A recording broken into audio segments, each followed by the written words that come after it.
20, it goes back first and 10 to it. Turned by Loa. Armstead the block, and he's going deep. He's caught Hill. Foot race. Driving. That is 6. Oh, he's a ghost. Welcome back to our series of 32 teams in 32 days, where I give us a different team to preview each day as we count down to the NFL season.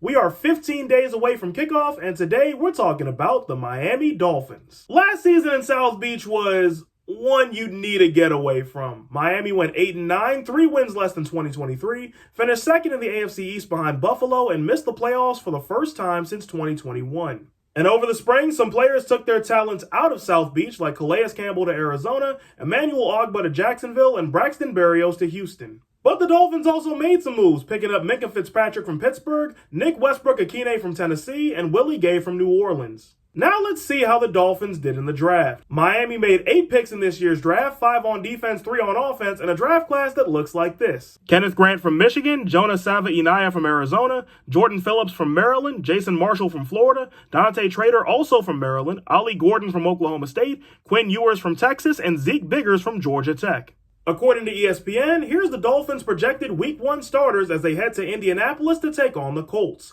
This is offense, defense, and special teams. Those will all be on your screen now. This Dolphins team, led by coach Mike McDaniel in his 4th season in Miami, is a rather low payroll, in fact, the 8th lowest in the NFL.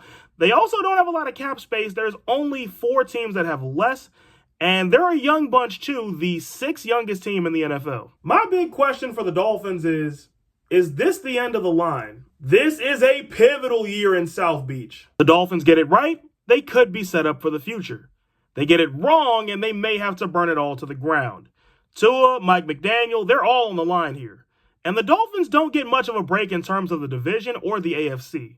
The rest of the conference has about 9 or 10 teams that can make the playoffs and only 7 that get in. And in their own division, easy wins will be hard to come across with the likes of the Bills and Patriots. However, Miami does have one thing going for them. It's well established the Dolphins struggle in cold weather, but this year they only have to play 3 games in the cold. If there was ever a year for this to work, it's right here, right now in South Beach. My Dolphins hot take is Miami fires Mike McDaniel in Week 11. Vegas sets the Dolphins win line at 8.5, but I'm going to take the under. So where are my Dolphins fans at? Sound off in the comments.